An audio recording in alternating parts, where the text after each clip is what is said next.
Irmãos, prosseguindo na autoridade do soberano, vamos ver mais um último caso de veneno que eu chamo, porque é o outro caso célebre que está em jogo 12 versos consecutivos, exatamente o relato da mulher adúltera que nós achamos em João 7, versos 53 até capítulo 8, verso 11.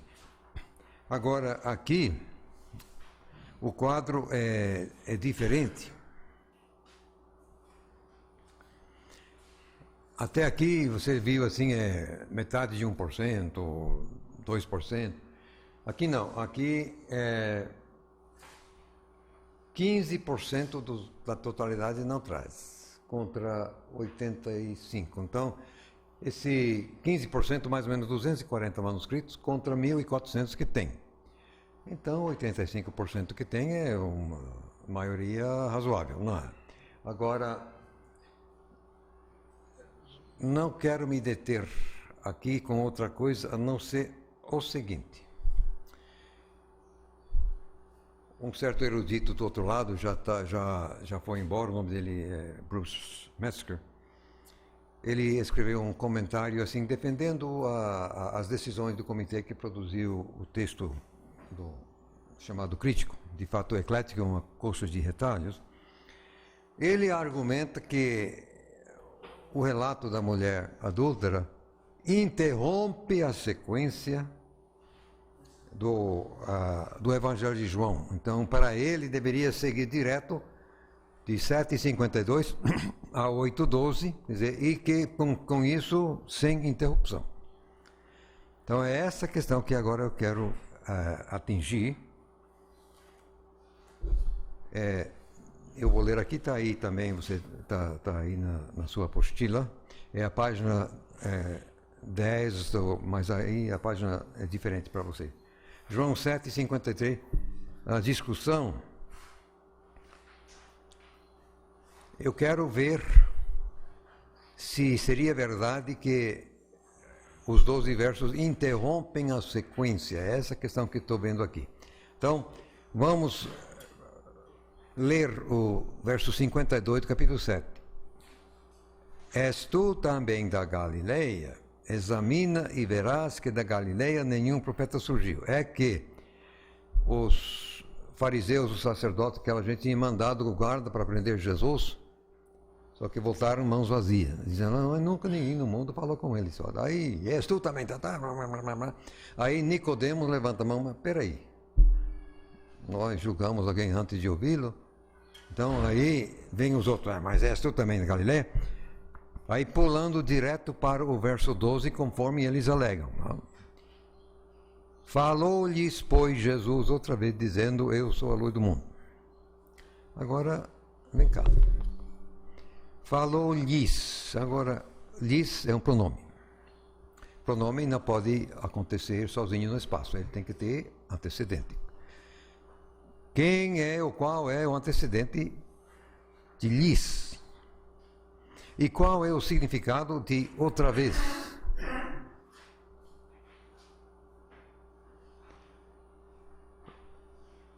Você não pode dizer outra vez se não houve a primeira, pode?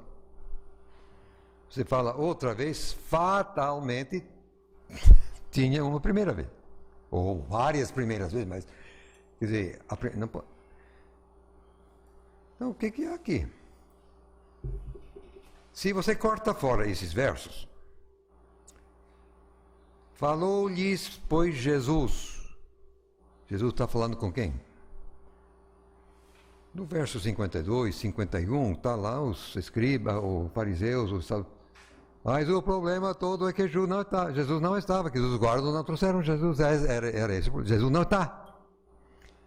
Então, simplesmente você tem aqui uma fratura, você tem um vidro quebrado, um pedaço faltando, que o lhes, se você corta fora os 12 versos, o lhes tem que dizer respeito àquela turma que está lá argumentando com Nicodemo, porque Jesus não está lá, então é impossível.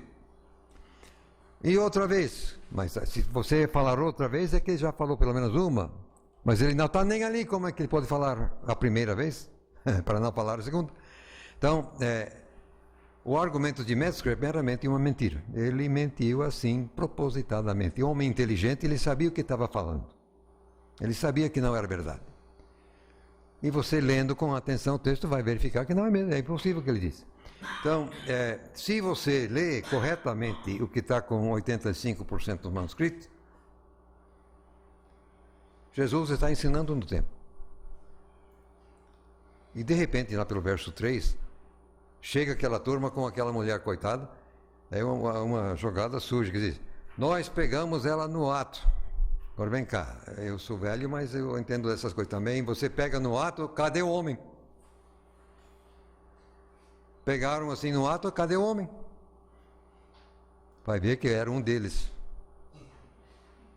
Não, eles eram sujos. Esse pessoal era sujo. Então, essa turma, eles interrompem que Jesus está ensinando o povo. Aí então, vão embora. Aí Jesus, cadê aqueles teus... Não tem ninguém. Eu também não te condeno. Vai embora, mas não peca mais. Por que Jesus não condenou? Ele não podia, porque a lei exigia 2 testemunhas.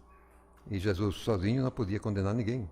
Não tinha mais ninguém. Então, eu não te condeno. A lei não permitia. Ele não era sequer testemunha. Ele não estava lá para ver. Eu não te condeno. Só que já está de bom tamanho.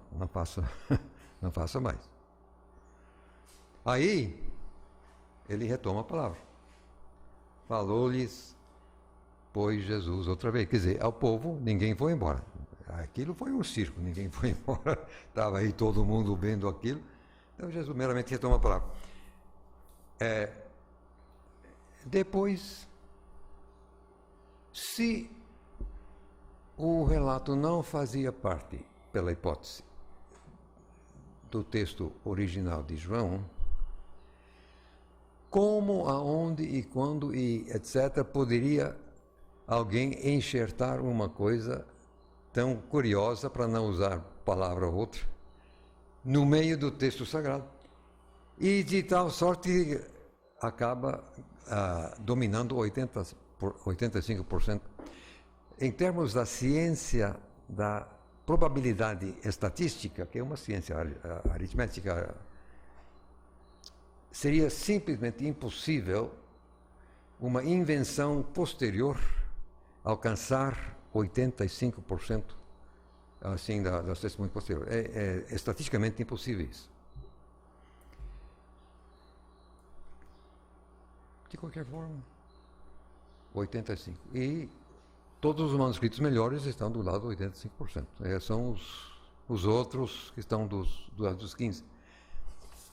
Simplesmente,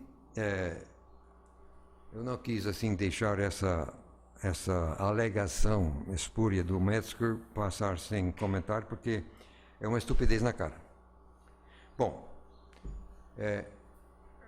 muitos dos casos, outros daquilo que eu chamo de veneno, problema tipo 1, você vai achar realmente dentro da sua apostila qual diferença faz. Se não todos os casos, mas a maior parte tem discussão. Então você pode ver assim a resposta que eu dou. Então, vou largar. Por quê? Porque não quero gastar o tempo todo com o trabalho inimigo. Eu meramente coloquei o suficiente para vocês sentir que realmente existe um problema. Nós temos um caso sério pela frente. Só isso. Agora, prosseguindo. Eu tenho um esboço-chefe que você não tem, então, paciência. Eu gostaria agora de perguntar, assim, responder a pergunta, mas peraí, como é que nós chegamos a esse ponto? O que aconteceu? Como podia acontecer uma coisa dessa? O que houve?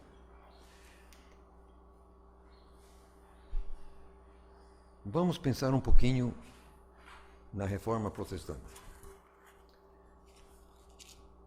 Que nós aqui fazemos parte do Ocidente. da Europa Ocidental e as colônias dessa Europa. Tudo aquilo que nós chamamos de crítica textual no Testamento, aquela coisa toda, tem a ver exatamente com o Ocidente e não com o Oriente. As igrejas ortodoxas, normalmente a grega, mas também a russa, e enfim, nunca fizeram parte daquilo que nós aqui chamamos de crítica. Não, eles sempre souberam que o texto original estava na tradição bizantina, sempre. Isso que eles usam. Está aí, desde o começo. Então, a problemática toda, essas versões todas, é só no mundo ocidental, quer dizer, a Europa Ocidental e as suas colônias. Então vamos voltar ao ano 1500. Portanto, um pouquinho antes da Reforma. No ano de 1500, a Igreja Romana, Católica Romana, dominava o cristianismo na Europa Ocidental. O Papa dizia que só ele tinha a competência para interpretar a Bíblia, mas ninguém no mundo podia interpretar, só o Papa. O povão não era permitido sequer ler a Bíblia. Então, interpretar não era problema, você não podia nem ler. E a Bíblia era a Vulgata Latina. Não o texto original, quer hebraico, quer grego. Era a latina.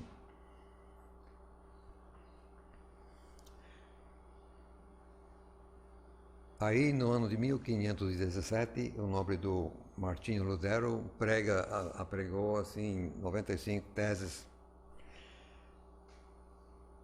Mas no ano anterior, 16, saiu o primeiro Novo Testamento grego impresso do Erasmo. Teria sido mero acaso, não sei, duvido muito. Mas com o desenrolar daquilo que nós chamamos agora da Reforma Protestante, aí surgiu sola Scriptura, quer dizer, a Escritura é a nossa autoridade máxima. Então, a Reforma rejeitou a alegação da Romana de que o Papa era o tal, e que a Escritura é a autoridade maior. E, além do mais, todo e qualquer crente tem o direito de estudar e interpretar a Bíblia. Quer dizer, foi um ataque frontal contra as pretensões lá do Vaticano. Depois, eles já tinham, pois, o texto grego impresso, então o Novo Testamento foi escrito em grego e não em latim. Então, nós jogamos agora o texto grego contra a Vulgata Latina.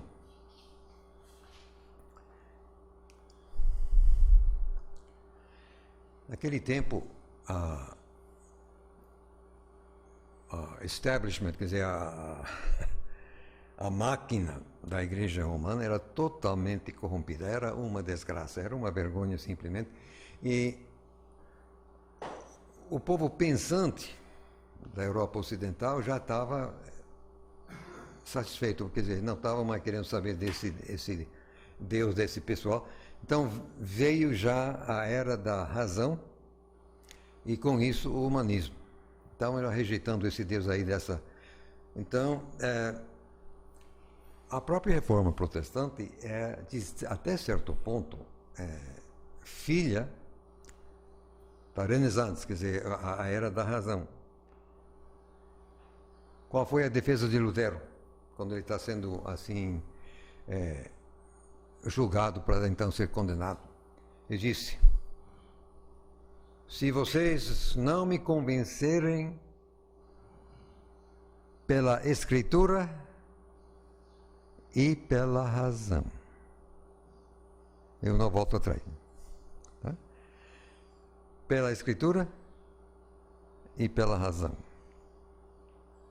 Até aí tudo bem, só que muitos não queriam saber da Escritura. Aí ficou só a razão, aí sai de baixo.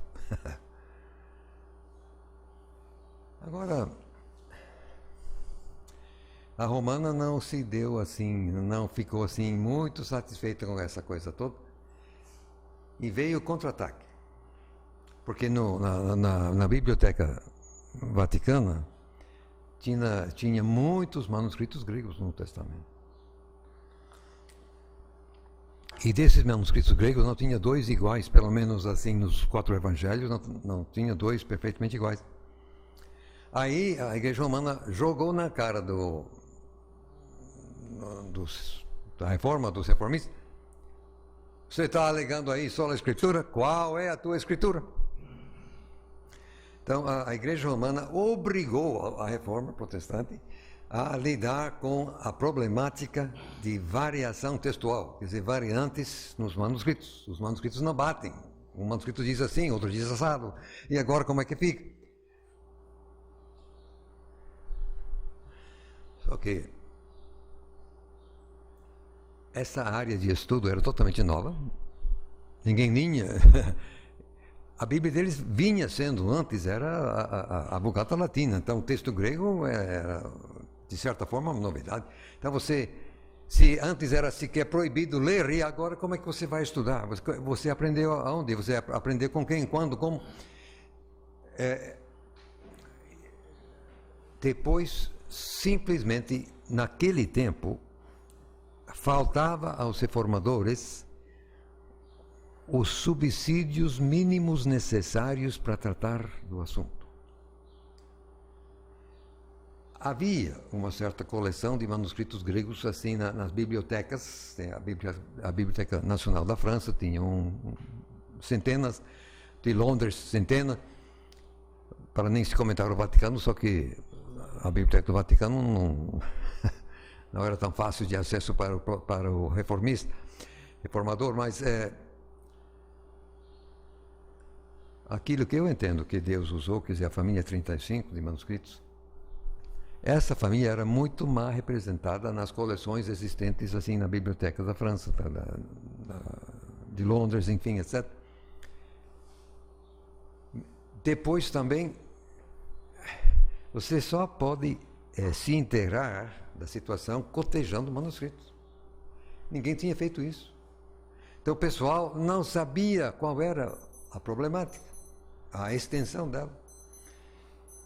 Para você começar a traçar o fluxo da transmissão do texto grego, você tem que cotejar manuscritos. Enquanto você não fizer isso, você está pisando no ar, você não sabe onde está pisando. Ninguém tinha feito isso e não houve sequer tempo para fazer isso por algum tempo.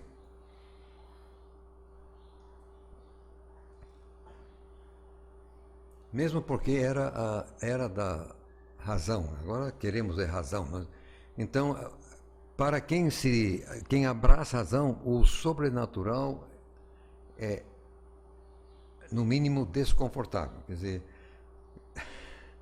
quem coloca a razão cá em cima acha difícil lidar com o sobrenatural. Por sinal, de passagem, nas denominações protestantes chamadas históricas ou tradicionais, até hoje tem dificuldade com o sobrenatural.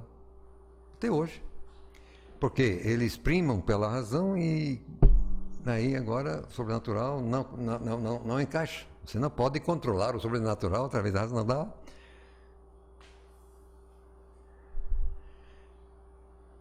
Ao mesmo tempo, Satanás desfechou um ataque tríplice contra a autoridade de Deus e da Bíblia. Primeiro veio a teoria de Darwin. A teoria de Darwin jogou o próprio Deus fora. Não existe Criador, é tudo assim, matéria, enfim, o nada mais o acaso. Mas muita gente não queria ficar totalmente livre de Deus, por favor. Então, veio aí, tridente, não, veio o segundo dente, exatamente o que às vezes chamamos da crítica alta ou literária, que diz, não, que Isaías não foi escrito por Isaías, e Mateus não foi escrito por Mateus, aliás, nada foi escrito por ninguém, simplesmente rejeitaram totalmente qualquer noção de uma Bíblia inspirada. É uma literatura que nem Homero, Aristóteles ou qualquer outro. Jogou fora, portanto, uma Bíblia com qualquer assim, sombra de autoridade. Só que aí ainda tinha gente que não queria fazer exatamente isso. Então veio o terceiro dente, que era exatamente a teoria de um homem por nome de John Fenton Anthony Hort. Hort e o Brooke Voss Westcott, dois ingleses, bolaram uma teoria que leva o nome deles. Se bem que o Westcott, que era bispo de Durham, ele era bispo da igreja anglicana, ele meramente prestou seu prestígio, seu nome, a coisa. Quem fez o trabalho, todo mundo entende assim, quem fez o trabalho foi o Hort. Ele era professor da Universidade de Cambridge.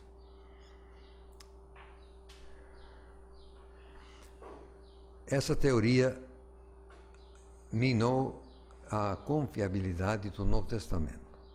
Foi mais sutil, portanto. A crítica alta jogou fora tudo no lixo. Agora, o Hort não. Só que acaba com a autoridade objetiva do texto. Então,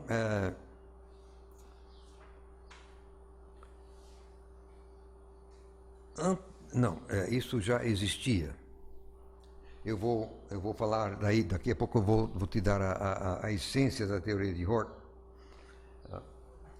Este livro, o meu primeiro livro, saiu em 77, e no capítulo 2, no capítulo 3, eu descrevo o que é a teoria de Hort. Foi traduzido, está aqui ainda também, 3. No capítulo 4, eu então avalio, eu tintim por tintim a teoria, eu mostro que de fora a fora é totalmente errado, é totalmente falsa a teoria. Tudo, não tem um ponto verídico na teoria inteira. Eu provo isso. Isto aqui saiu em 77. Portanto, 35 anos mais ou menos, não? Até hoje ninguém conseguiu responder o meu desmantelamento da teoria de Hort, até hoje. Se ninguém até hoje conseguiu desmantelar, é porque provavelmente não pode. Eu estou com os fatos.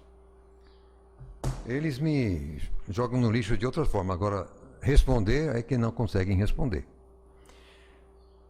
Mas antes de chegar a esse ponto, vamos voltar um pouquinho só e ver outra questão. Desde o começo, quer dizer, em termos do século XVII, XVIII, veio à tona a ideia totalmente improcedente, mas à primeira vista tem alguma lógica, de que os manuscritos mais antigos devem ser os melhores, porque tipo a analogia de um córrego d'água. Quer dizer, se a água está brotando do chão, quanto mais próximo você ficar assim da boca da água, tá mais pura água deve ser, que quanto mais a água correr, então vai acumulando, Então essa analogia, à primeira vista. Então, para eles alegavam que os manuscritos mais antigos, por serem mais, se aproximarem mais assim da fonte, deveriam ser melhores, etc. Só que se alguém vai construir uma casa assim, bem lá onde tem a fonte, e joga todo o detrito assim para dentro, aí é exatamente o contrário. Se alguém joga tudo lá dentro, aí quanto mais a água correr, a ação do sol, a ação do solo vai purificando a água. É isso que aconteceu. Eruditos de todas as linhas teóricas reconhecem que durante o segundo século foi que aconteceu as maiores perturbações quanto ao texto do Novo Testamento. Tinha assim herege para você perder de vista, alterando o texto, coitado. Não temos o nome de pelo menos sei lá quantos deles. Enfim,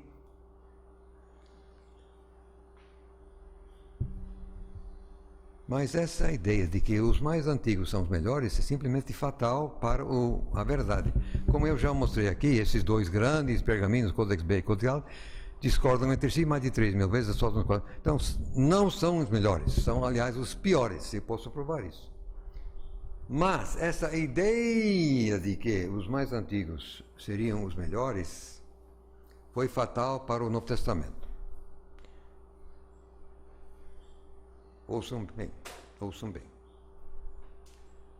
Se os mais antigos são os melhores, e os mais antigos discordam constante e massivamente entre si,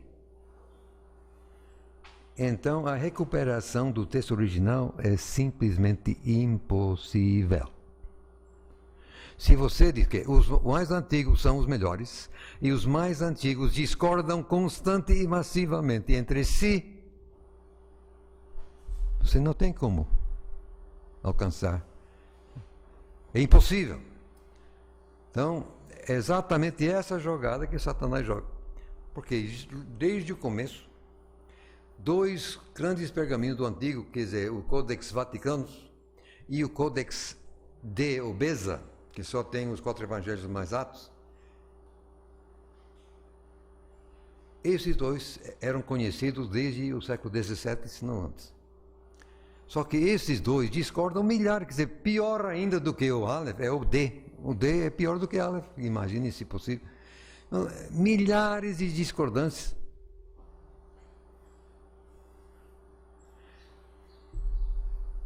Bate o desespero.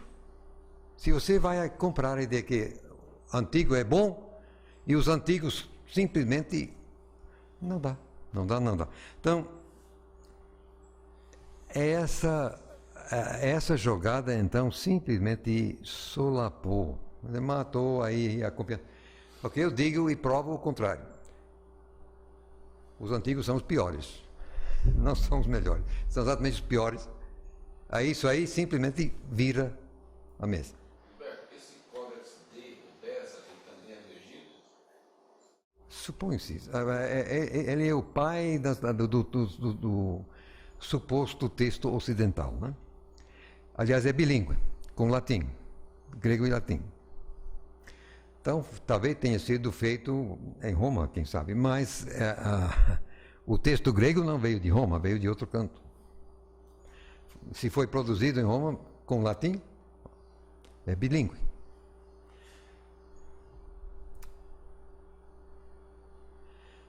Agora, mais uma coisa, que nem todo mundo sabe. Até o ano de 1910, quando um alemão por nome de Adolf Deissmann publicou o seu Licht von Osten, me perdoe a pronúncia aí, em 1908, mas a tradução para o inglês, 2 anos depois, assim, Light from the Ancient East, que é luz do Oriente Antigo, apareceu em inglês em 1910. Até aquele momento, não se entendia no mundo dos eruditos de que o grego koiné era a língua franca no tempo do Senhor Jesus. O que se achava é que o grego no Novo Testamento era um grego clássico mal falado, aviltado. Sim. Aí havia 2 maneiras de querer explicar aquilo. Os pietistas disseram, bom, então é um grego Espírito Santo, quer dizer, o Espírito Santo criou esse grego para o Novo Testamento. Só que essa teoria não agradou muito aos acadêmicos. Eles preferiram dizer, não, é meramente um grego mal falado, só isso. Um grego caipira, os caipiras me perdoem.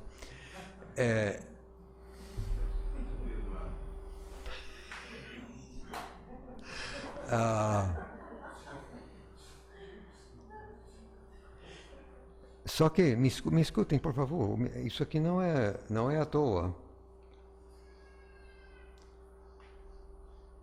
Se o Espírito Santo fosse inspirar um Novo Testamento, por que ele não usou um grego decente?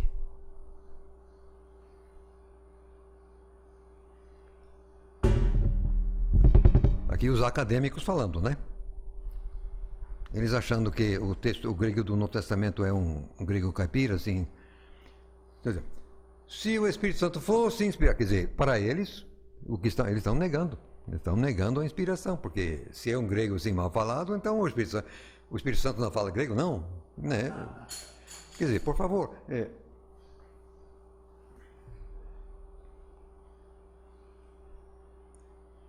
você precisa sentir na pele o dilema que tinham os homens de Deus naquele tempo querendo defender o texto.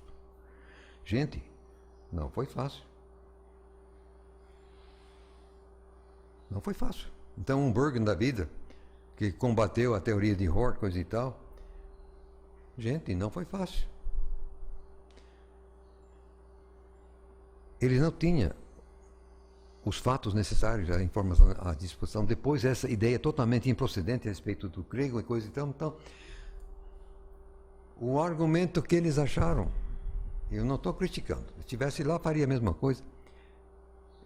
Eles argumentaram, se o soberano Deus, assim, na sua providência, permitiu que os reformadores fizessem uso do texto recebido, então é porque é o texto recebido que Deus escolheu e é esse texto que nós temos que usar. Beleza? Até aí. Mas no ano de 1910, em inglês, 8 em alemão, aparece o trabalho de Deismann.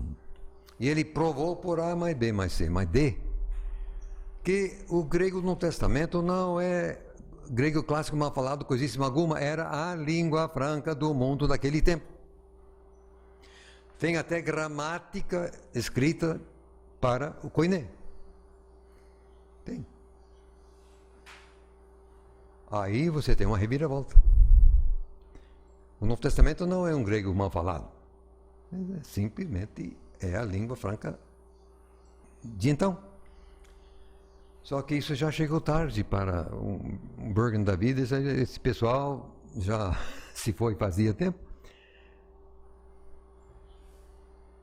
Mas mesmo depois, o pessoal ainda vem com a mentalidade já formada da teoria de Hort e coisa e tal.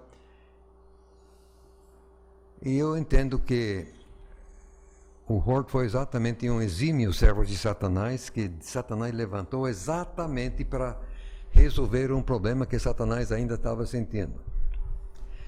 Apesar dos pesares, tudo que o mundo acadêmico alegava e falava e insistia e dizia, as traduções que o mundo protestante estava utilizando, todas elas em cima do texto recebido.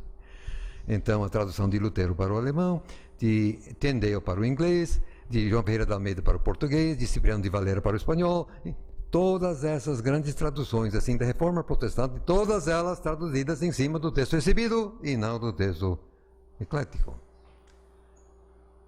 E depois também, onde tinha assim, prayer books, o que seria isso em português? Assim, prayer book. Livro devocional. Livro devocional, quer dizer, na anglicana, na luterana tem essas coisas, no meio batista não tem essa coisa. Então, mas, e declarações assim de teologia, a Westminster Confession, por exemplo, essas coisas assim, tudo em cima do texto recebido. Então, o que faz Satanás? Joga Hort. Westcott, já expliquei, ele prestou o prestígio nome, mas quem trabalhou foi... Agora, o filho, um dos filhos, não sei se ele teve mais, mas um filho de Hort, o nome é Anthony Hort, que muito admirava seu pai, escreveu depois assim uma biografia, só que vida de, quer dizer, naquele tempo, uma vida era de 2 volumes contra uma biografia que era só um volume, então era um prestígio póstumo, quer dizer, status depois de morrer, de você ter uma vida de 2 volumes. Mas o filho escreve assim volumosamente, repetindo meramente cartas que o pai havia escrito, que o Hort, Westcott e Lightfoot fizeram um convênio entre si, que iriam todos iriam preservar todas as cartas que iriam escrever, para exatamente ter essas cartas à disposição de quem quisesse depois escrever uma biografia. Então o filho de Hort está com essa massa de correspondência e nas próprias palavras do próprio pai, que estão aí citados, eu já li tudo isso. O próprio pai declara assim que ele não crê que Jesus seja Deus. Ele não crê que a Bíblia seja a palavra de Deus. E quando a teoria de Darwin chegou, ele abraçou com ambas as mãos. Então provavelmente nem acreditava muito em Deus. Por isso que eu chamo ele de servo de Satanás. Ele não era cristão absolutamente. Não crê que Jesus é Deus? Não, por favor. Então,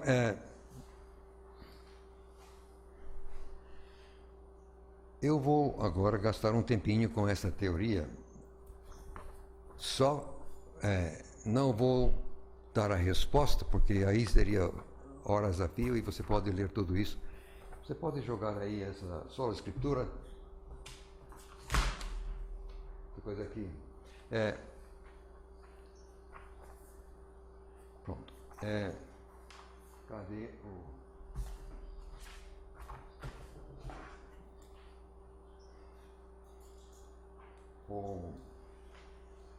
a tradução para o português, qual o texto original do Novo Testamento você encontra aqui. Por enquanto só ali, em português. Todo o meu trabalho em inglês e grego você pode baixar gratuitamente aqui, tudo. Mas por enquanto em português só aqui. Agora o Alan está montando um novo site para mim e daí a pouco, querendo o nosso Deus, vamos ter outra vez um site meu bilíngue, onde eu trabalho em português. Vai aparecer. O quê?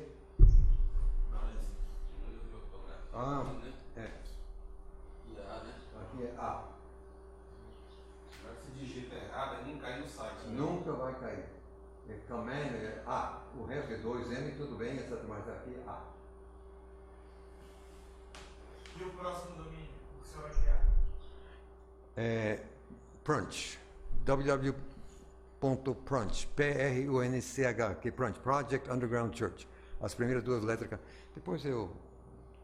Não tá funcionando ainda. Mas vai. Bom. Então, a resposta que o meu desmantelamento da teoria de Hort, que lancei em 77 e nunca foi respondido até hoje, você pode ler tintim por tintim a partir dali, é gratuito. Nunca achei quem quisesse publicar a tradução para o português no Brasil. Até hoje nunca ninguém publicou. Tem alguma novela por detrás, mas não é o assunto aqui.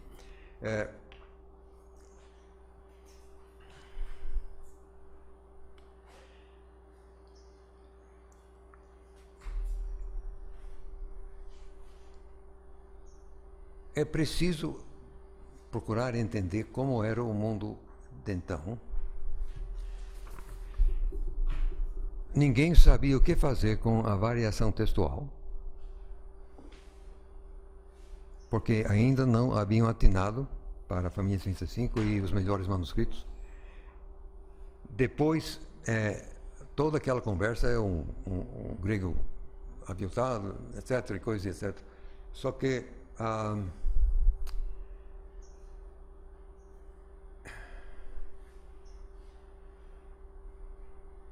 aquilo todo gerou e deixou uma terrível incerteza. Vou citar um caso. O tempo é pouco, não posso dizer tudo, mas um grande campeão nosso assim nos Estados Unidos, assim na briga contra o liberalismo teológico, era o Benjamin B. Warfield, presbiteriano.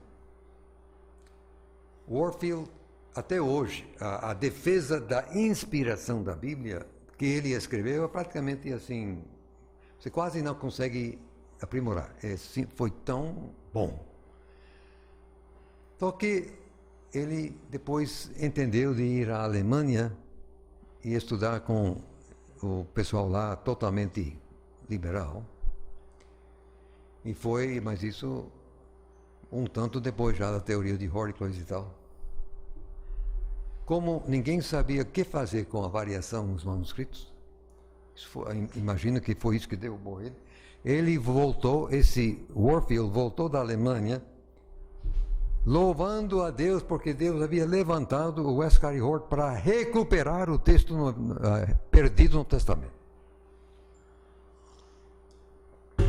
É que o Hort alegava que o texto dele, não mais do que a milésima parte estaria em dúvida. Isso foi o que o próprio Hort alegou a respeito do seu próprio texto.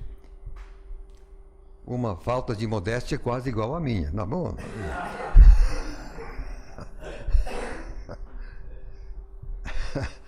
Mas sério, agora procure entender assim o mundo de então. Então, aquilo soou tão bem, quer dizer, para quem estava assim atordoado com esse problema da variação, coitado. Então chega esse sujeito e diz: mas quando muito a milésima parte do texto está em dúvida, mas aquilo foi um alívio muito grande, graças a Deus. Só que era pura mentira, quer dizer, aquilo dizendo respeito ao texto dele. E já mostrei aqui, no meu entender, é 10% errado para começar.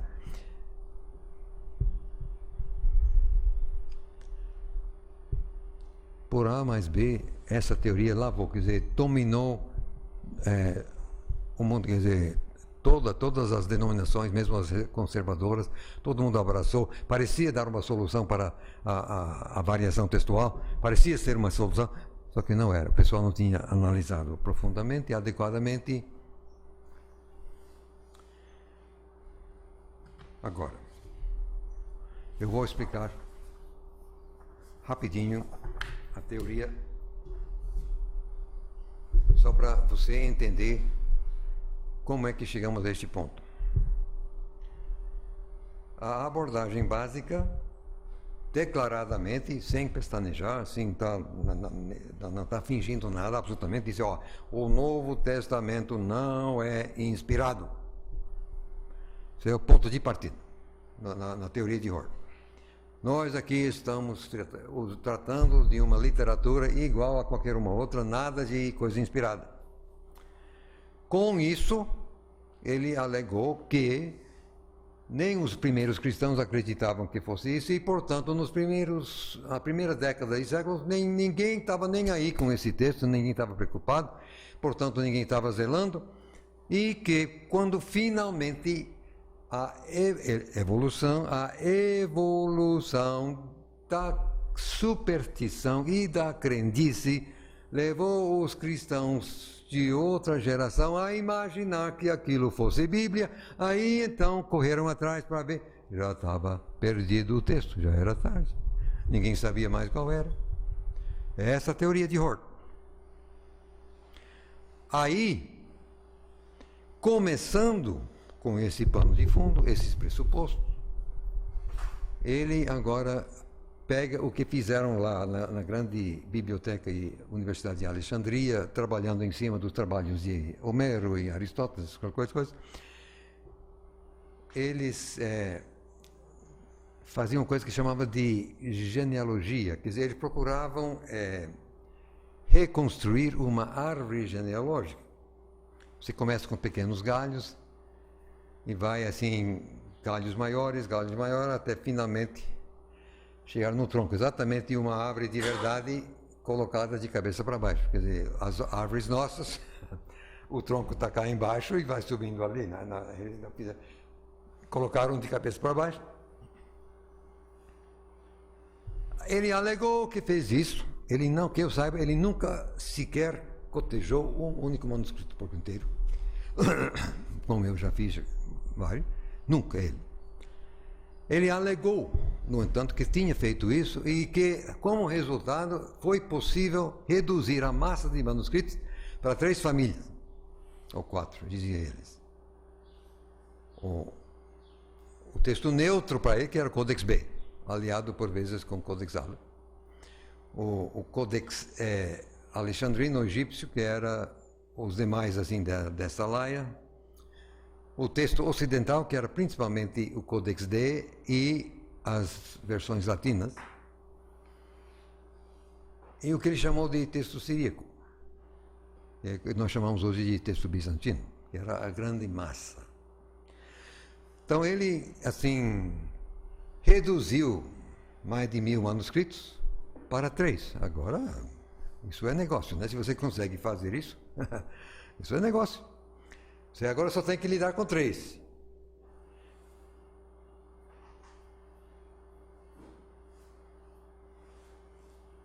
Ele alegou. Pura mentira, mas alegou. Agora ele pega os 3 e ele, desde o começo, bolou a teoria toda, era para derrubar o texto recebido, e portanto o texto siríaco, que o texto recebido vem da massa bizantina. Mesmo eruditos assim, que me odeiam, mas todo mundo reconhece que Hort bolou a teoria para destruir o texto recebido. Ele não trabalhou assim inocentemente, assim, num paraíso assim. Não. Ele trabalhou com um objetivo definido de destruir o texto recebido. Aí, tem os 3. Então, o texto egípcio, o texto ocidental e o texto siríaco, bizantino de hoje. Agora ele quer provar quem é melhor. Primeira coisa, ele alega conflação. O caso, assim,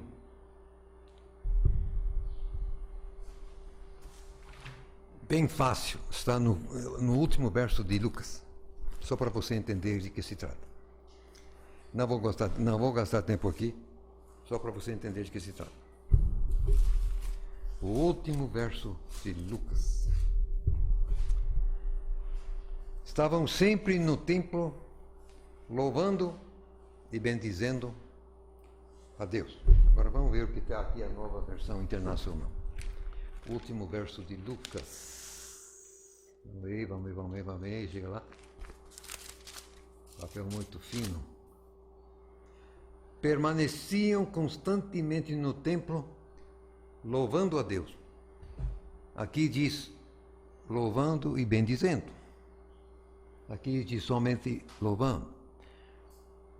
Sucede o seguinte, que esse louvando, você encontra naquela pequena porcentagem de manuscritos assim egípcios, é o tal do tipo alexandrino chamado, diz louvando.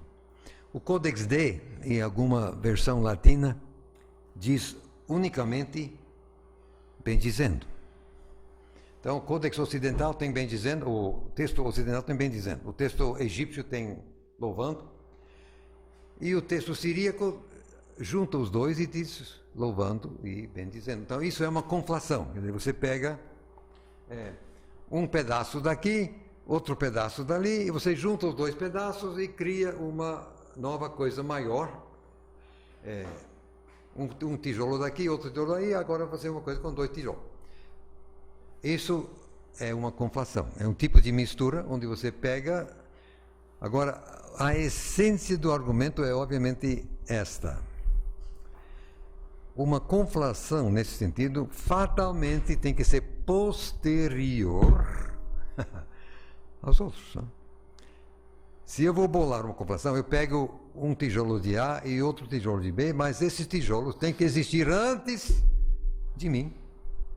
Eu pego daqui, eu vou juntando, mas fatalmente os pedaços existiam antes. Então, é esse o argumento, que a conflação prova que o texto que traz conflação é posterior aos textos outros, em cima dos quais está construído. Muito lógico. Quer dizer, se fosse verdade, é lógico. Fosse verdade. Não é verdade, mas se fosse. É um caso. Ele alegou exatamente 8 casos na Bíblia inteira. E bolou uma teoria em cima, isso é outro assunto. Ele alegou, ele mentiu na cara. Ele sabia que estava mentindo, eu provo isso. Mas ele alegou que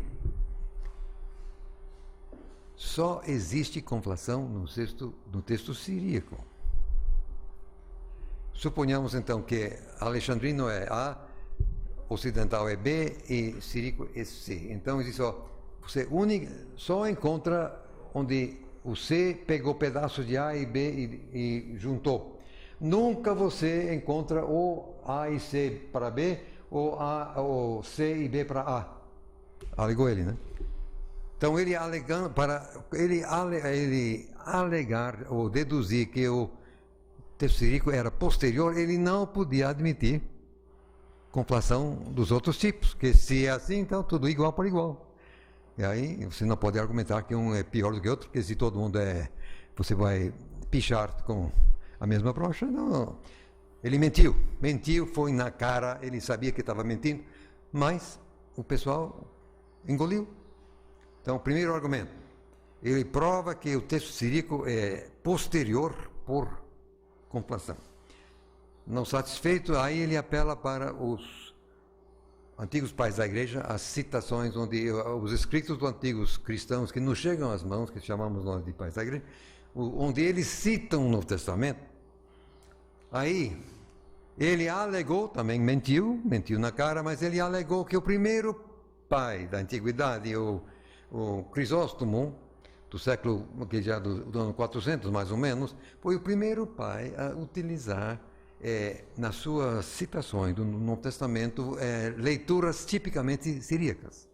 Todos os pais da igreja antes usavam citações tipo Alexandria ou então tipo ocidental. Mentira, mas é isso que ele alegou. Aí então é o segundo argumento. Se o texto sírico não aparece nas citações dos pais antes do ano 400, é porque não existiu antes. É uma coisa posterior. Argumento 2.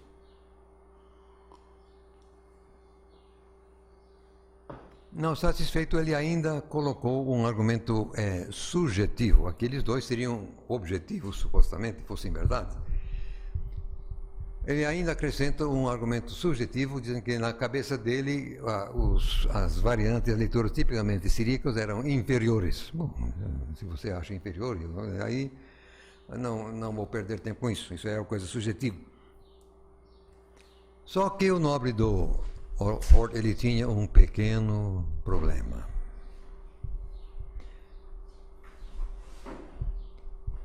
Como explicar que através dos séculos a igreja só copiou e transmitiu o tipo de texto siríaco? Como explicar esse pequeno detalhe? Como é que o texto siríaco, hoje chamamos de bizantino, domina meramente 95% dos manuscritos? Se foi uma coisa posterior, como é que... Não dá, né? Quer dizer...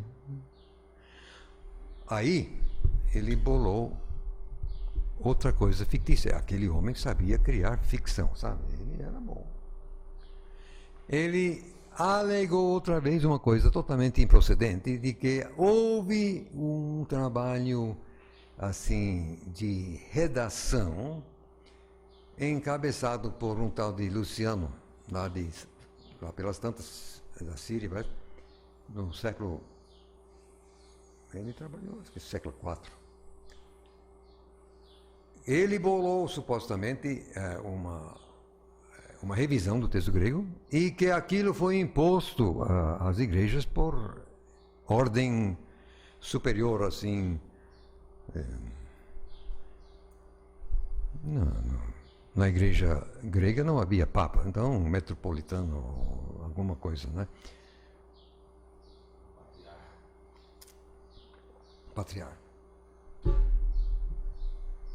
Não tem uma cintela de evidência quanto a isso. É uma pura ficção, porque uma coisa desse tamanho, uma revisão oficial no Testamento, não deixar um vestígio, não, isso é impossível, simplesmente não existe isso. Mesmo porque nós temos, no mundo latino, nós temos um caso análogo, exatamente a Vulgata Latina. O Papa pediu a Jerônimo, o nome dele era outra coisa, mas Jerônimo é mais fácil,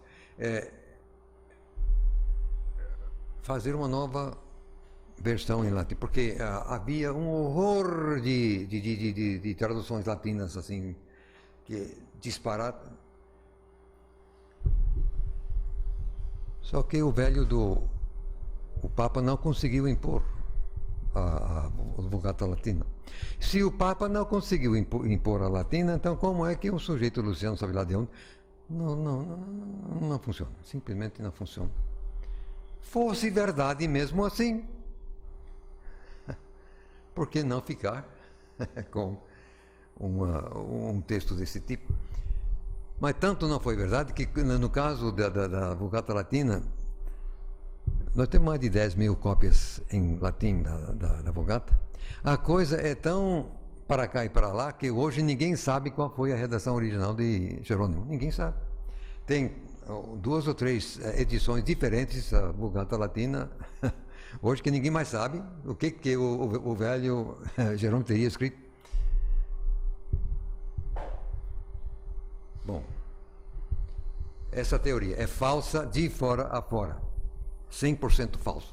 Agora, no entanto, o pessoal adorou, abraçou, acreditou, gostou, e o efeito disso foi jogar fora o Novo Testamento da Reforma. O texto recebido, o Novo Testamento da Reforma, foi jogado no lixo do mundo dos eruditos. E também quem vai fazer tradução para outra. Então, as traduções modernas, quase sem exceção, todas elas a partir de um texto que vem de Hort, quer dizer, um texto egípcio, um texto pervertido de fato. Agora,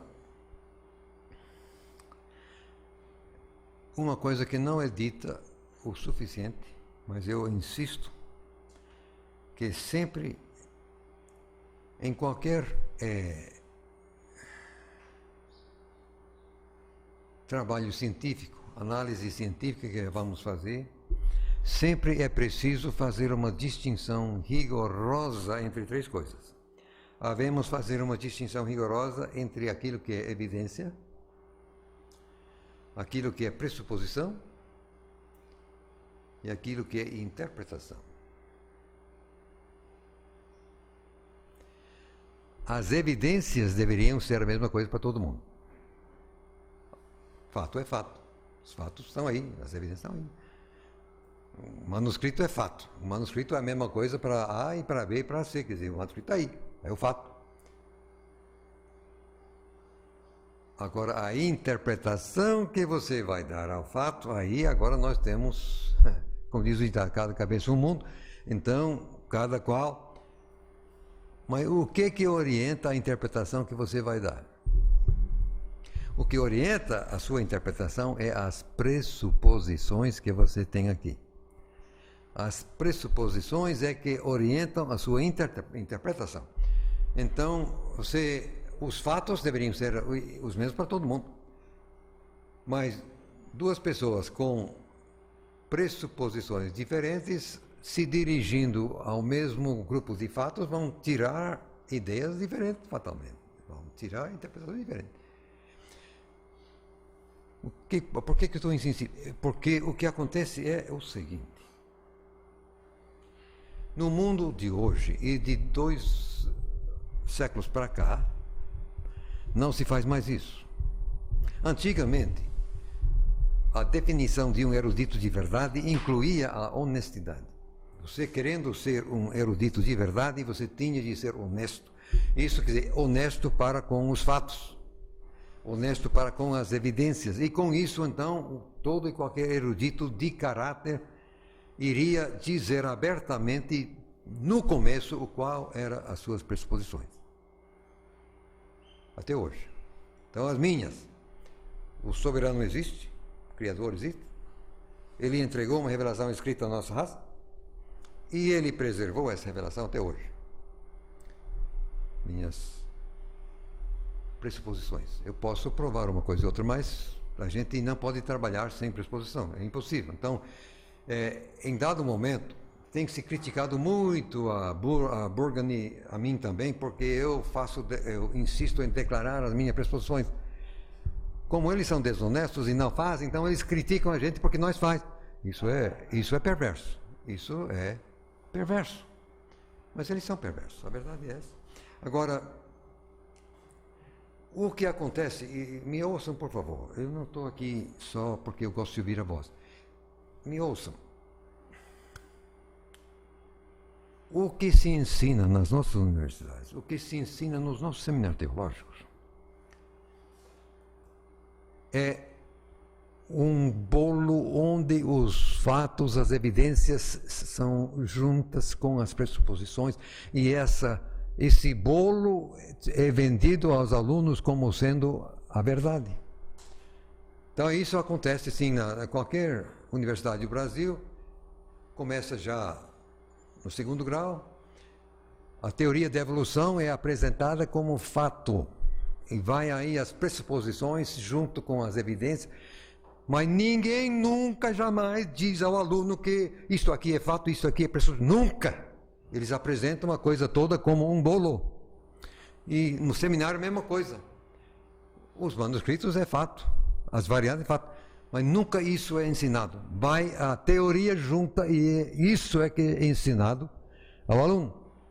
Um bolo, pacote. Isso é desonesto. Isso é perverso. Mas esse é o mundo em que nós vivemos. Bom, agora eu vou a outra coisa que deve estar na sua apostila, coisa chamada autoridade do texto sagrado.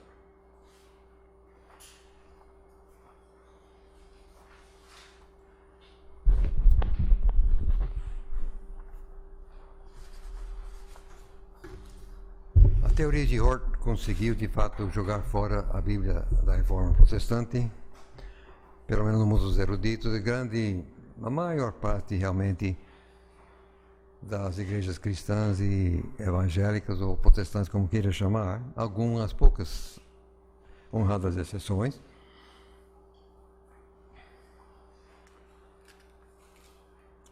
O que está em jogo é exatamente a autoridade objetiva do texto bíblico. É essa a questão. Ela é ou não é autoritária? A Bíblia tem ou não tem autoridade sobre mim, sobre minha vida?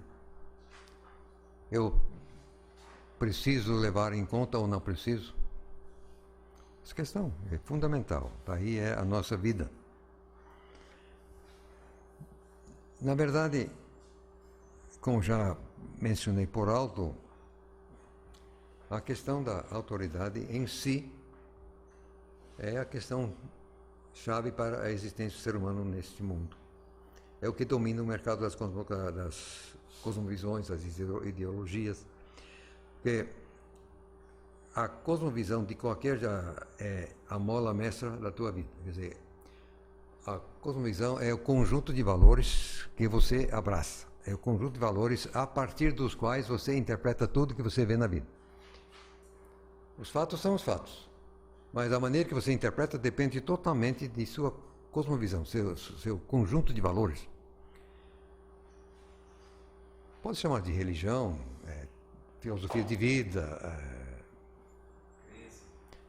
a mesma coisa. A jogada que o outro lado faz, diz, não, questão de criação, isso aí é religião. E a evolução?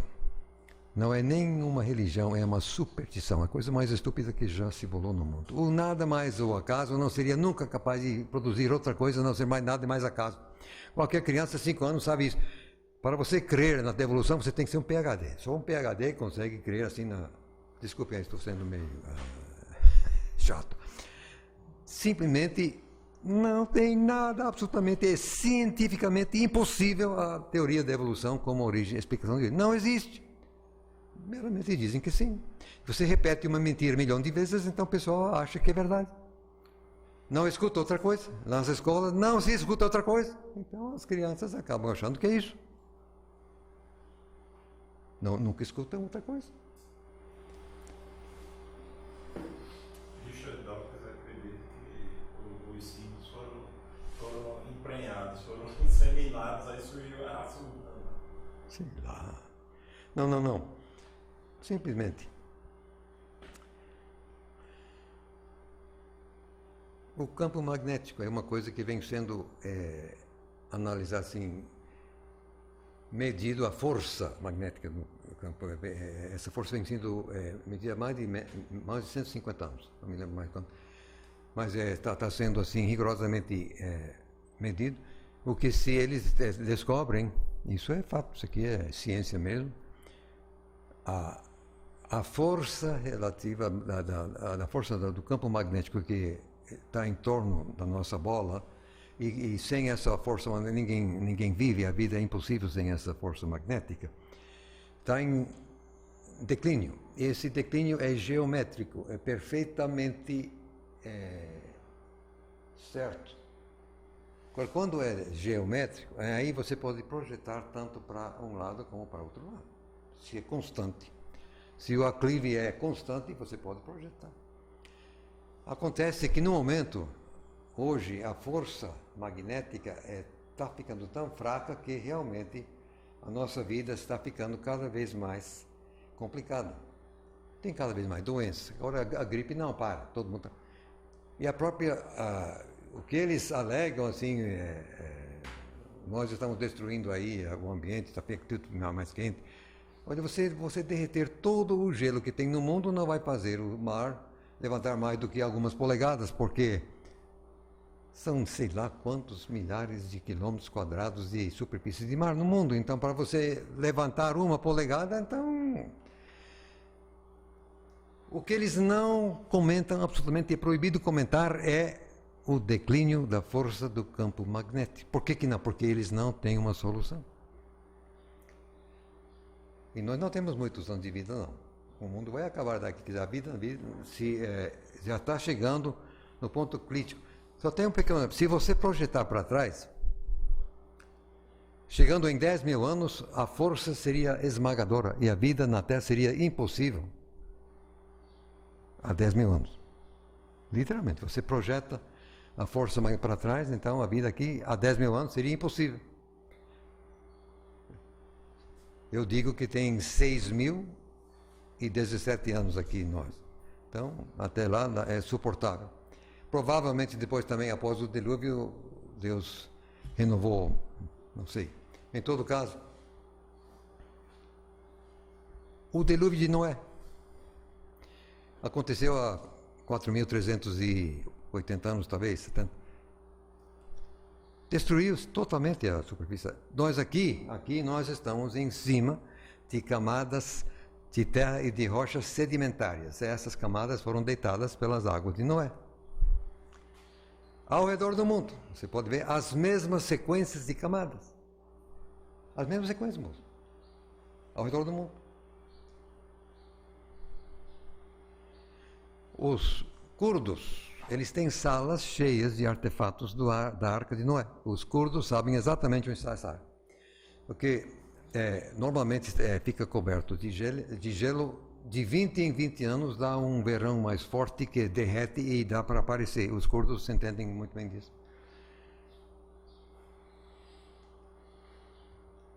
Agora, como Satanás controla totalmente os meios de comunicação, nunca hoje será permitido isso vazar como sendo uma informação verídica.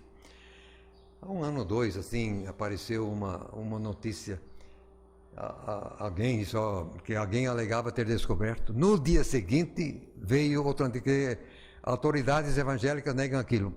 Silêncio. De lá para cá, nunca mais. Então, por que Satanás não pode absolutamente deixar que aquilo vaze? A arca está encalhada a meros 4.000 metros acima do nível do ar. Brasília, mais ou menos 1.200 metros. Quer dizer, se a arca fosse passar por cima de Brasília, estaria 3 quilômetros da água por cima de Brasília. O ponto mais alto do Brasil, é o pico na neblina, lá, a fronteira com Venezuela, 3.000 e poucos metros. A arca fosse passar por cima do pico da neblina, estaria 1 quilômetro de água acima daquele pico. Agora, para você flutuar e colocar um barco do tamanho de um quanto ao comprimento assim do campo de futebol, e você encalhar a 4.000 metros, por favor, quanta água você precisava para fazer isso, hein? Então o pessoal vem com, não, porque foi uma inundação local, né? Porque foi até, não é? Então me coloque, por favor, um barco a 4.000 metros.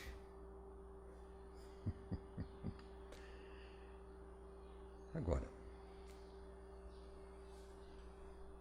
se aquele dilúvio aconteceu de fato, então toda aquela coisa de milhões de anos e blá blá blá, simplesmente fica, obviamente, colocado como estupidez. Todos os fósseis foram criados pelo dilúvio. Sim. Então, assim, olha, o dinossauro X, assim, 1.600 milhões de anos, ou 160 milhões de anos, estupidez totalmente. Tem um irmão em Cristo que é paleontólogo, ele comprou, assim, um trecho da beirada de um riozinho lá perto de Glen Rose, no Texas, o Paluxy River. Lá tem até um parque estadual do dinossauro que tem pegadas de dois tipos de dinossauro assim na laje assim de calcário que faz o leito do rio e tal. Mas ele encontrou, ele mesmo encontrou fósseis diversos assim, Lepidodendron tipo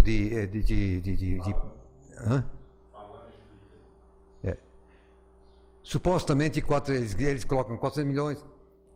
Isso na mesma camada com gato pré-histórico, a mesma camada com pé, impressão de pé de ser humano, de diversos tipos de dinossauro, todos na mesma camada. Lá ele comprou o terreno, então ele tem direito. Onde tinha antigamente assim a pegada de um dinossauro atravessando o leito, estava aí na laje que é calcário, né, que é limestone, e sumiu debaixo assim de vários metros de chão. Aí ele pegou lá com o trator e foi abrindo, descobrindo então aquele trilho de pegadas de dinossauro. Exatamente, em cada pegada de dinossauro havia a planta do pé de um homem.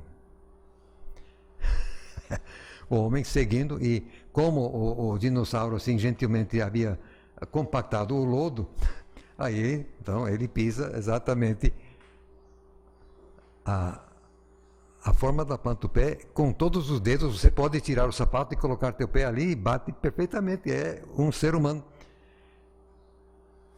Só que isso aí ninguém está comentando, não podem comentar. Enfim,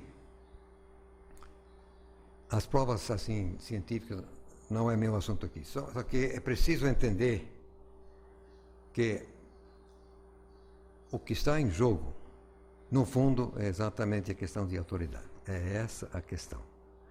Quem tem, se é que tem, e em que condições. Se a palavra de Deus é realmente palavra de Deus, se é inspirada, é infalível, então é de autoridade, então saia de perto. Se por outro lado o Alcorão do muçulmano então. Agora, se não existe autoridade, o que se ensina hoje é que você é Deus, quer dizer, você é único, você resolve. Então cada qual agora está resolvendo por conta própria. E aí então é o caos, né?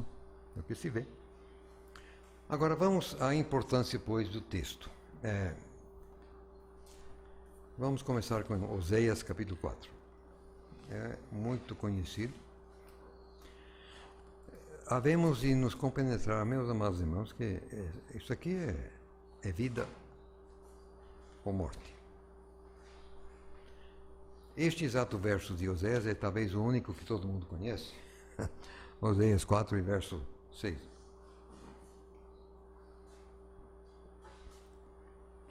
O meu povo está sendo destruído porque lhe falta conhecimento.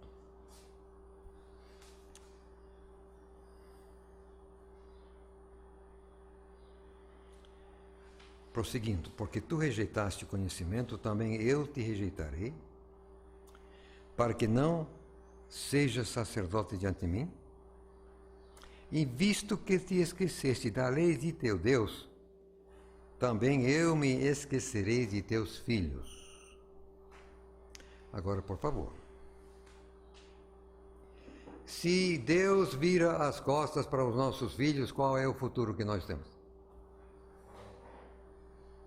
Tem futuro? Tem. Isso aqui é sério demais da conta, gente. Isso aqui não é pouca coisa, não. E primeiro verso capítulo. Ouvi a palavra de Jeová, vós filhos de Israel. Jeová tem uma contenda, entende? Na terra não há verdade, nem conhecimento de Deus. Então o que se está aqui é a palavra de Deus que está sendo ignorado, desprezado. A falta, pois, de conhecimento aqui que está falando, que está destruindo o povo, exatamente conhecimento da palavra de Deus. Quantas igrejas hoje no Brasil estão pregando realmente a palavra de Deus? Quantas? Não tem 1%. Estou sendo muito generoso. Não tem. Ninguém mais está pregando a Bíblia como sendo a palavra de Deus, como sendo o autor. Não, algumas poucas exceções.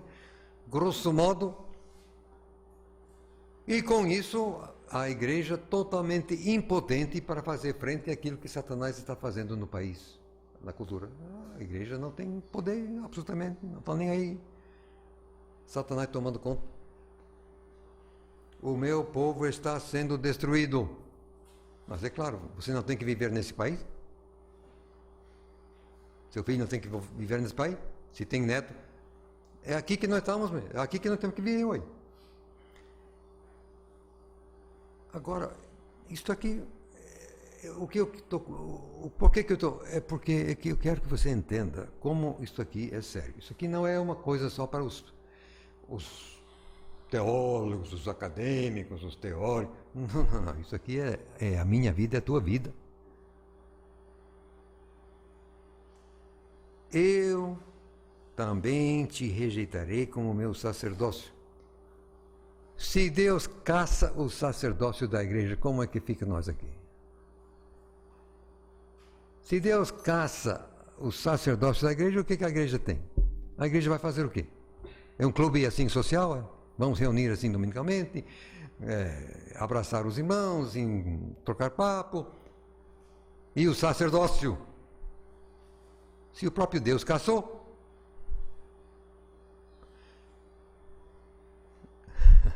Não é uma questão teórica. Isso aqui é vida, se nós vamos sobreviver ou não. Então, João 8:31.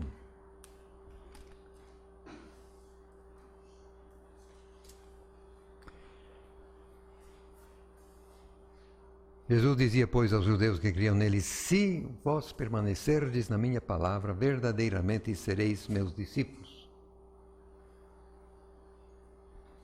Se permanecer na palavra, serão verdadeiramente meus discípulos. E se não permanecer?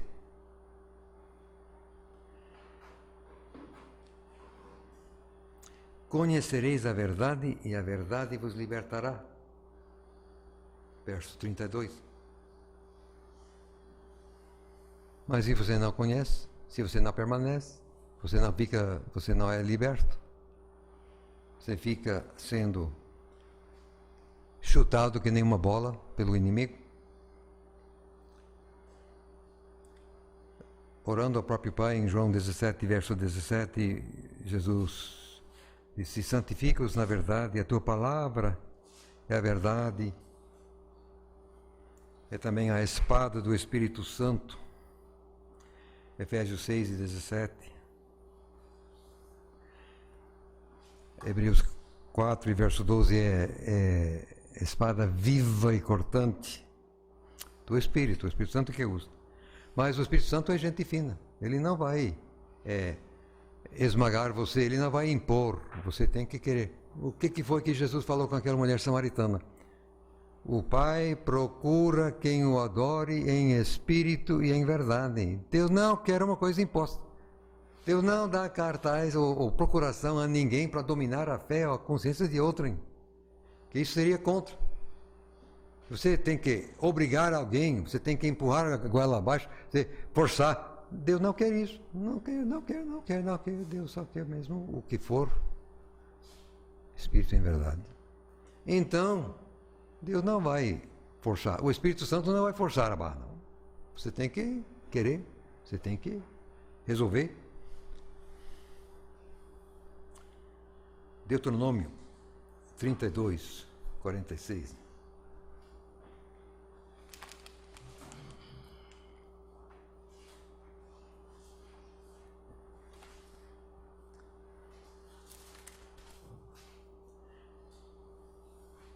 Disse-lhes: aplicai o vosso coração a todas as palavras que hoje testifico entre vós, para que as recomendeis a vossos filhos, para que tenham cuidado de cumprir todas as palavras desta lei, porque esta palavra não vos é vã, antes é a vossa vida. E por esta mesma palavra prolongareis os dias na terra a qual, passando o Jordão, e despossuir. A palavra não é coisa vã, é sim a vossa vida. As nossas igrejas têm que recuperar essa visão. O que nós temos que ensinar e pregar nas nossas igrejas é a palavra de Deus, é a nossa vida. Isso aí que temos que estar fazendo. Aí, na 1 João 2, 15, 17, o que está no mundo não é do Pai. Então, quem ama o mundo é porque o amor do Pai não está nele. E nós estamos cercados pelo mundo. Então, é uma coisa muito insídua, é uma coisa assim que não, a gente pega com a osmose. Coisa entra pelos poros da pele. Você tem que rejeitar conscientemente. Você tem que rejeitar o mundo conscientemente. Você tem que rejeitar a influência do mundo conscientemente. Porque a coisa está nos atacando por todos os lados. Você é atingido mesmo assim, sem entender, por vezes sem querer. Mas temos que acordar e fazer uma oposição consciente. Aquele que faz a vontade de Deus permanece para sempre. Agora, ser do Pai ou não ser do Pai, isso é sério, convenhamos. Josué 1:8 vai fazer prosperar o teu caminho. Não se aparte da tua boca o livro desta lei. Antes medita nele dia e noite, para que tenhas cuidado de fazer conforme a tudo quanto nele está escrito. Porque então farás prosperar o teu caminho e serás bem-sucedido. Até hoje. Agora, não diz aqui que você vai ficar rico. Mas prosperar o caminho daquilo que Deus quer para a tua vida, que é aquilo que você, aquilo para o qual você existe, quer dizer, na cabeça de Deus, que Ele me desculpe a expressão.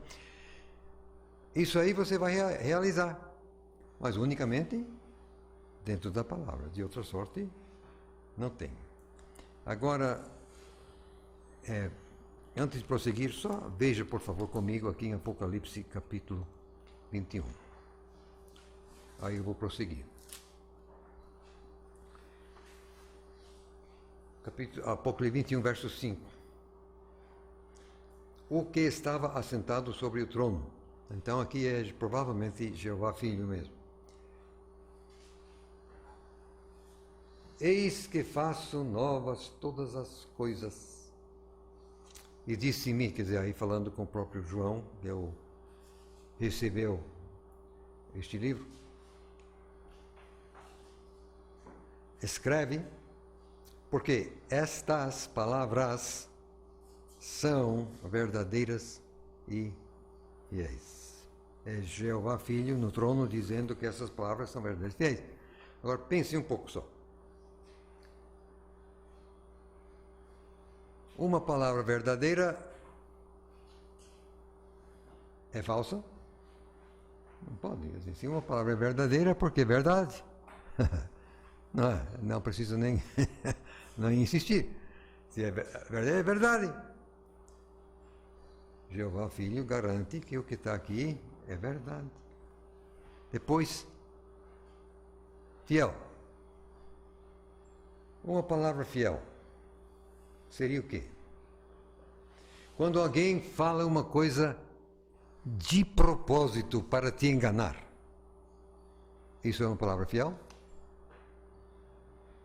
Não. Se alguém está querendo te enganar, não está sendo fiel, não está sendo leal. Não. Uma palavra fiel é exatamente aquilo que... Confiável. Então, Jeová no trono de... Estas palavras, vê que está no plural. Isso aí é o conjunto de cada uma palavra individualmente, ou seja, ajunta as palavras, cada uma individualmente faz o conjunto das palavras. O próprio Deus, essas são verdadeiras e fiéis. Pode confiar, rapaz, pode confiar. É isso aí. Agora, prosseguindo só um pouco, depois nós vamos ter que parar para o almoço, mas você vê 6 disciplinas então, que tem a ver com, que afetam a autoridade. Eu vou vir só até aqui, aí eu vou pular, depois a gente volta. Mas primeiro então, eu não vou gastar tempo aqui querendo provar a inspiração da Bíblia. Estou dando isso como um pressuposto. Já existem muitos livros e tratados assim, argumentando isso. Na segunda carta de Timóteo 3:16, diz que a palavra é fôlego de Deus, para usar a expressão exata do texto. Porque é ele soprando, é o hálito dele. Então, é que a palavra é mesmo isso. Eu vou ler, que é só isso que não vou me deter aqui. Segunda carta de Timóteo 3:16.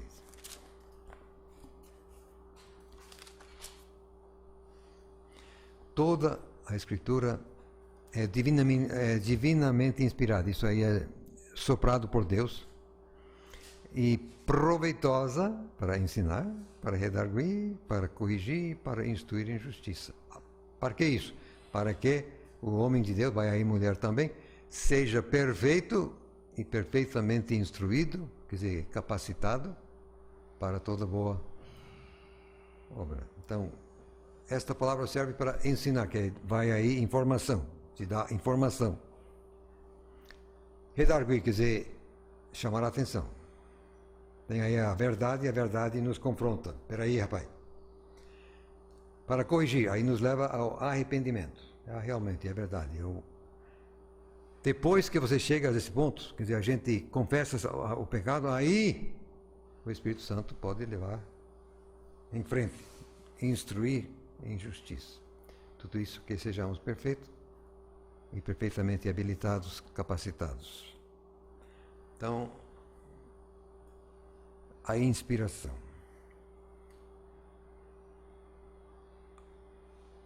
Se existe um ponto fraco, um ponto nevrálgico na nossa história toda, é a questão da canonicidade. Não estou aqui para enganar ninguém nem fingir nada. Essa a verdade nua e crua. Por quê? Porque a inspiração tem a ver com a atuação de Deus. Deus é que está fazendo. Deus é que inspira. A canonicidade tem a ver com o ser humano, é o homem que está fazendo. E aí nós sabemos como nós somos. Aí nós temos os nossos probleminhas. A canonicidade é o resultado de uma comunidade de fé reconhecer a condição inspirada de algum texto. Então, quando uma comunidade reconhece e declara, ó, isto aqui foi inspirado por Deus, então, para aquela comunidade, aquilo é canônico. Quer dizer, a comunidade reconhecendo uma literatura como inspirada, então está adotando aquela literatura como coisa canônica, coisa que funciona, coisa com peso, coisa com autoridade, coisa que manda. Mas como vamos saber nós que os 27 livros que estão no nosso cânon do Novo Testamento, como saber que o que Deus inspirou foi exatamente esses 27 livros? Nem mais, nem menos e nem outros. Como saber isso?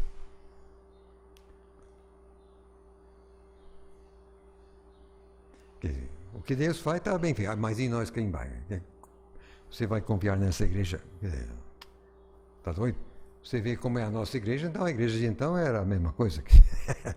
Se hoje estamos cheios de problemas, então lá também estamos cheios de problemas. O ser humano não mudou tanto assim.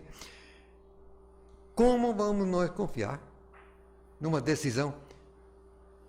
E você sabe quando é que o cânon foi formalmente definido? Foi no ano de 347, parece que foi ali, um certo concílio. Mas bem calma, 397? Mas Jesus morreu no ano de 30, quer dizer, 3 séculos e meio depois. E nesse meio tempo, o que estava acontecendo?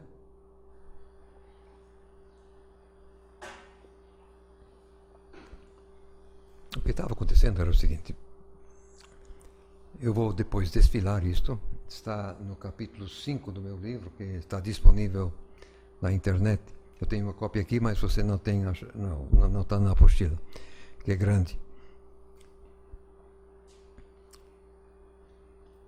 A gente vê que desde o começo, os escritos dos antigos cristãos que nos chegam às mãos, dentro do primeiro século inclusive, estavam citando já material neotestamentário como palavra de Deus em pé de igualdade com o antigo, inclusive os 5 livros de Moisés, Torá.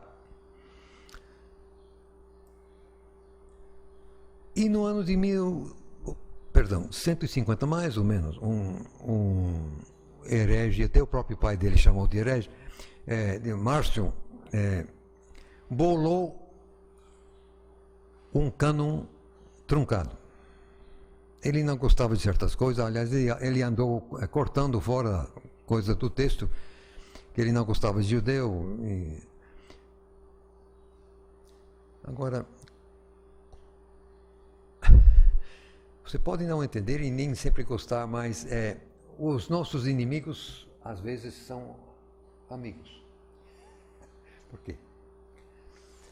Enquanto ninguém contesta o que você acha que crê, então você costuma ter ideias vagas na cabeça. É um fato, isso é fato. Geralmente a gente não para realmente definir rigorosamente o que nós pensamos e cremos e tal, a não ser que alguém nos coloque na parede. Aí nós somos obrigados. Então, se vem aí um inimigo, ou alguém que é contra, e ele nos coloca ele nos desafia, na verdade ele está nos fazendo um favor. Ele está obrigando a gente a pensar, analisar, formular, definir aquilo que nós cremos. Exatamente o que Satanás fez. Uma grande façanha de Satanás no 2º século, levantando o pessoal assim para aviltar o texto.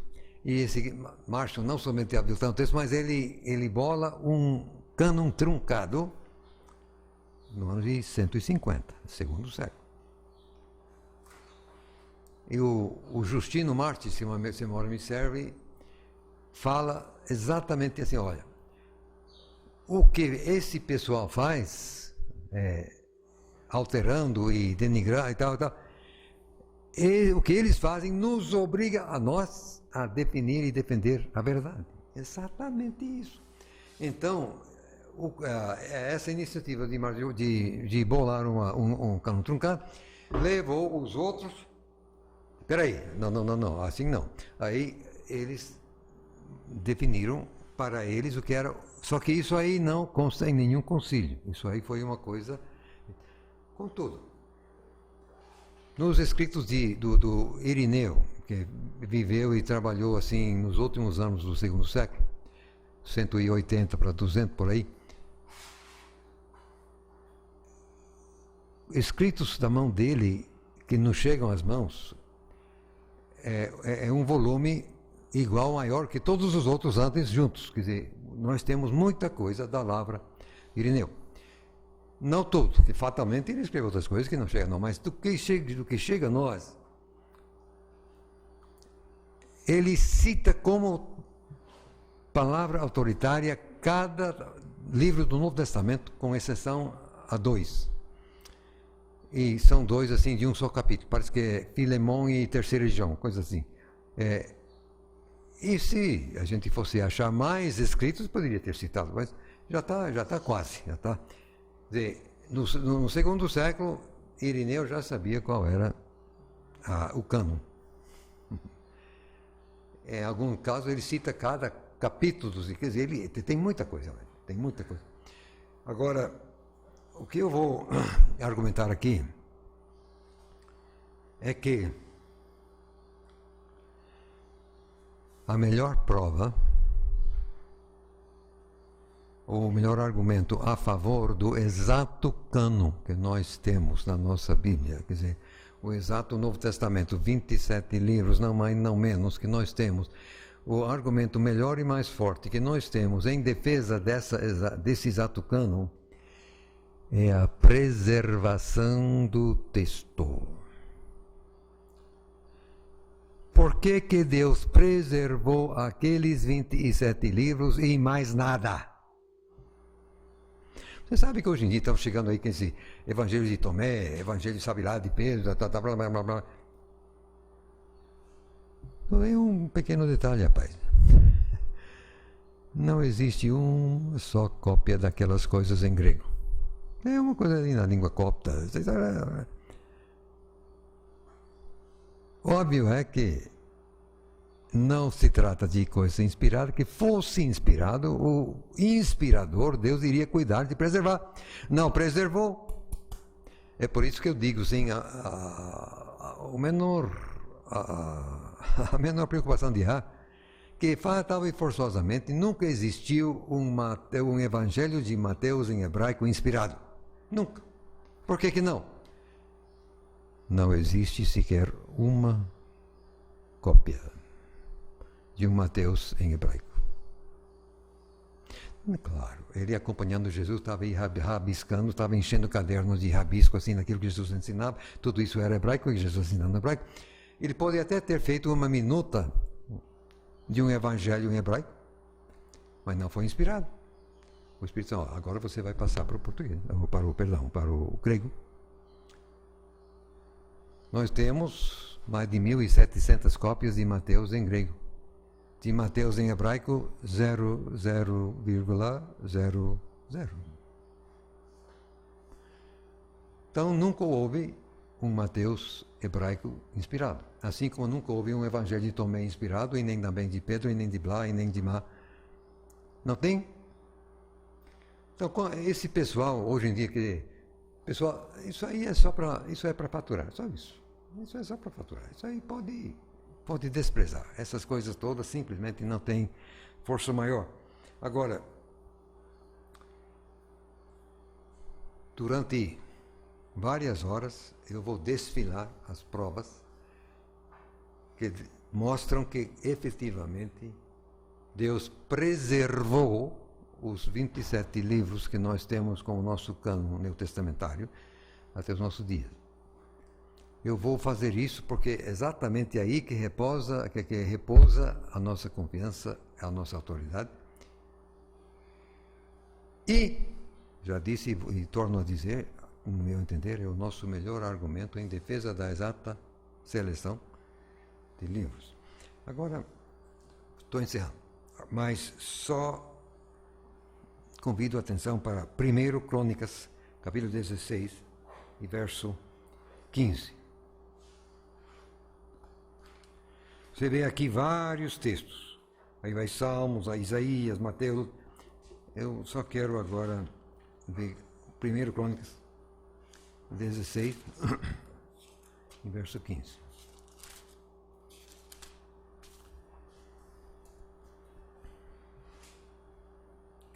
Lembrai-vos perpetuamente da sua aliança e da palavra que prescreveu para 1000 gerações. a palavra que prescreveu para 1000 gerações. Você já parou para calcular aquilo, hein? Quantas gerações já houve de Adão até aqui? Primeiro você tem que definir o que seria uma geração, né? Vamos botar assim, só para efeito de raciocínio, vamos botar 20 anos. Uma geração é 20 anos. E se o mundo foi criado há 6.000 e pouco, então de Adão até aqui, quantas gerações já houve? Não mais do que 300. Isso calculando geração de 20. Só que lá atrás a geração era muito mais do que isso. Se de Adão até aqui não houve mais do que 300 gerações, e a palavra é para 1000 gerações, então aperte o cinto. Ainda tem chão pela frente. Brincadeira de lado, eu entendo que Deus está dizendo, isto aqui é até o fim do mundo. 1000 gerações, quer dizer, fim do mundo. Tem um texto em Salmo, me esqueço do exatamente, quer dizer, para sempre, ó Deus, a tua palavra está depositada no céu. Para sempre, tá? Para sempre. Agora, por favor, não estou aqui fazendo isso à toa. Deus deu uma palavra lá atrás para 1000 gerações. Tá. Se você está querendo, o próprio Deus então, está querendo dirigir uma palavra para um certo indivíduo num momento e só, ele precisa escrever isso? Não, basta falar. Uma palavra profética, se é só para você, neste momento e fim, não precisa escrever. Agora, você quer uma coisa que vai alcançar gerações após gerações, tem que ser escrito, de outra sorte não funciona. Quando eu morava com os índios apurinãs, eu procurava ouvir lendas assim que eles tinham. Eu escutava um velho daqui, um velho dali. A mesma lenda não batia nunca. Do jeito que um velho contava, não batia com o jeito que o outro velho contava. Porque nunca a língua deles foi escrita. Eu é que escrevi pela primeira vez a língua deles. Então, a tradição deles era sempre oral. E quando a coisa é de boca, aí, paciência. Não há como você segurar detalhadamente. Só escrito. Mas vem cá. Se Deus, 1000 gerações, mas aqui é só a 30ª. 30ª? Não. Hã? 30ª. Obrigado, eu nunca falei isso antes. Se Deus quer essa palavra para nós aqui hoje, estamos dentro das mesmas gerações, nós estamos. Hoje, o que Deus tinha de fazer fatalmente através dos últimos séculos? O que ele tinha de fazer? Tinha que preservar, claro. Se Deus quer que você tenha e eu tenho, nós aqui vamos ter hoje, é porque Ele preservou durante esse tempo todo para que chegasse até aqui hoje. Isso aí chama-se de preservação. Eu vou provar por A mais B mais C mais D mais E mais F mais J mais K mais M mais Q. É isso aí, meu.